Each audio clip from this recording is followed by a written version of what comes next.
Hoy voy a tener un tema que me encanta, que siempre me ha cuestionado mucho y tiene que ver con el lenguaje de señas. Para ayudarme en este tema tan interesante me está acompañando hoy Mayelis Guzmán. Ya nos va a contar un poco de su experiencia, de cómo fue llegando a aprender todo este tema y vamos a hablar también porque es importante, ya que hay muchos factores que nos pueden sumar positivamente con el lenguaje de señas. Hay que tener en mente que un 5% de la población del mundo tiene una discapacidad auditiva y en Colombia alrededor de 550.000 personas padecen esta discapacidad.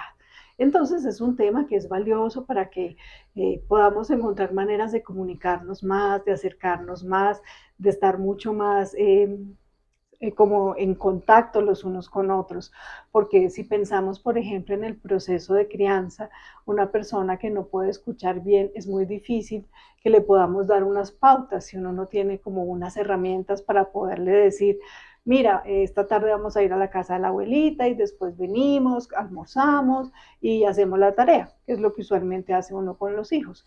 Si la persona, si el niño tiene una discapacidad auditiva, pues si no sabemos cómo podérselo decir, va a ser muy complejo todo el tema de la comunicación.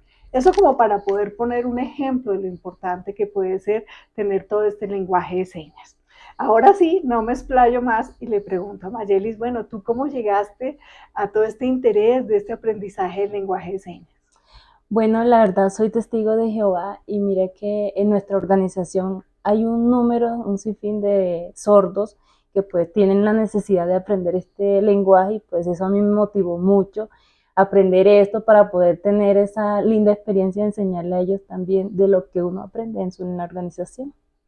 Pues entonces quiere decir que tú empezaste fue como a observar y el aprendizaje fue mirando cómo lo hacían y así fuiste como cogiendo todo el lenguaje y has podido comunicarte con todos y ayudar. Me contabas hace un rato aquí tras bambalinas que tú ayudas en las reuniones para las traducciones y todo.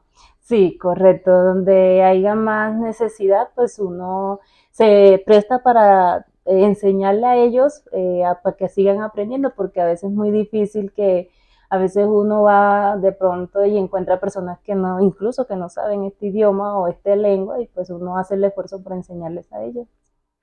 Y quiere decir que no se necesita pues 1000 años para aprenderlo. ¿Tú cuánto tiempo tomaste en esta observación para aprenderlo? Mira que cuando uno pone la iniciativa de aprender constante, porque de pronto muchas personas pueden durar meses, hasta años aprendiendo este idioma, pero la verdad para mí fue como un año, año y medio. Normalmente no se tira un año y año y medio cuando uno pone pues la iniciativa de aprender ese lenguaje. Que más o menos cuando uno va a aprender cualquier idioma está en promedio de 2 años, o sea que más o menos va dentro de ese mismo rango, pero ya aquí estaríamos hablando de un bilingüismo bimodal, porque ya no es solamente pues otro idioma, sino el idioma que está incorporando todo lo que tiene que ver con señas. Habitualmente estamos hablando usando todo lo que tiene que ver con la voz y la audición, pero entonces el lenguaje de señas va a tener que ver con la visión, los Mm. movimientos, los gestos. Yo antes pensaba que el lenguaje de señas era universal. Yo juraba que era un mismo para todo el planeta. Bueno, estudiando y entendiendo, porque como decía hace un rato, siempre me ha parecido interesante, supe pues que hay distintos lenguajes que son alrededor de 200 y así como incluso hay un español distinto en Argentina, en Chile, en España, en Colombia, también el lenguaje de señas no solamente idioma a idioma cambia, sino dentro del mismo idioma va a cambiar. Cómo se construyen, porque también quiere decir que la gramática es distinta, ¿no? También yo pensaba cuando era niña muy ingenua, como que era sumar las letras, pero pues terminaría uno, quién sabe cuándo, Sí. haciendo símbolos con los dedos de las letras. Y aquí la construcción gramatical es muy distinta, entiendo yo que tiene que ver mucho con los gestos y como con la postura del cuerpo. ¿Cómo se va haciendo toda esta construcción? Mire que cuando pues un oyente, pues es más fácil comunicarse con la persona porque solo es hablar. En cambio nosotros con gestos en la cara, articulaciones, con las manos, entonces si uno está llorando, uno hace incluso el gesto de que está llorando. Entonces son muchas formas de que uno ve que pues incluso uno solamente con la expresión ya la persona que es sorda entiende lo que uno le quiere Uh decir. -huh. Sí, me parece muy bonito porque esto además va a tener que ver con dos cosas que me encantan a mí. Uno, pues el estímulo del cerebro, porque para la persona, pues como tú, que está haciendo todo este proceso de lenguaje de señas y tienes la habilidad de la escucha también, estás estimulando muchas zonas del Mm. cerebro, estás facilitando la otra parte que me parece muy importante, el tema de la inclusión, el de poder conectar mejor con otras personas, acompañar, ayudar, validar como la interacción con otros. Y toda esta estimulación del cerebro va a tener en distintas zonas como actividades, ya no solamente en las áreas de la escucha, sino también todo esto Ujú. que tiene que ver con el movimiento, con los gestos. Y las personas que hacen lenguajes de señas se ha encontrado que suelen ser más empáticas, que tienen más habilidades en todo lo visoespacial, en todo lo matemático, precisamente pues por tener toda esta habilidad del lenguaje de señas. Con respecto ya pues a tu experiencia personal, ¿cómo reaccionan las personas cuando notan que una persona tan joven como tú, una persona pues que es sorda, que no se imagina que tú puedes hacer el lenguaje, cómo reaccionan al encontrar que hay alguien que le pueda ayudar a comunicarse? Mira que he tenido experiencias bonitas como esa. He encontrado incluso personas que uno ve que son sordas, uno se da cuenta que son sordas. Y cuando uno les saluda y les dice hola y le presenta uno como el nombre en señas, pues para ellos es una impresión grande de que pues hay personas que saben su lenguaje, que pues que aunque ellos son, pues es un audioimpedición muy difícil, pues para ellos es, o sea, que otras personas aprendan su idioma, para ellos es algo muy impresionante. Entonces, ha sido muy bonito tener esas lindas experiencias con ellos.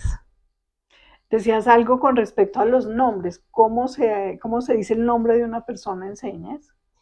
Por ejemplo, el mío, nombre es así.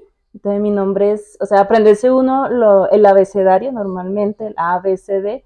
Entonces, por ejemplo, el mío es M, A, Y, E, L, I, S, Mayelis. Entonces, como para entender más, le ponen una seña significativa a cada quien. Por ejemplo, mi seña es esta de M, porque me río mucho, de Mayeli. O sea, como para identificar menos, para no estar diciendo todo el nombre completo. Esa parte es bien interesante, ¿no? Porque ahí es donde viene todo lo de la observación. Es, Están mirando mucho a la persona para ver como qué característica es más visible y casi que ese es el nombre alterno al que la persona además trae, ¿no? O sea, la parte de observar es súper uh-huh. clave, tanto para la persona que nos está escuchando como para el que está haciendo pues toda la parte de lengua de señas. Desde la parte biológica es muy interesante que se ha encontrado cómo las personas que son sordas cuando están haciendo el lenguaje de señas usan en el cerebro las mismas zonas para expresarse con el lenguaje de señas que usa la persona que sí escucha. O sea, el área de Broca, que es el área que permite la producción del lenguaje verbal, también está asociada con la producción del lenguaje de señas. Y el área de Wernicke, que es la que permite entender el lenguaje verbal, también está asociada para entender el lenguaje de señas. Y para la persona que escucha y hace el lenguaje de señas, también activa estas mismas zonas, pero estimula otras del cerebro, lo cual, bueno, va a favorecer que el cerebro pueda funcionar mucho mejor.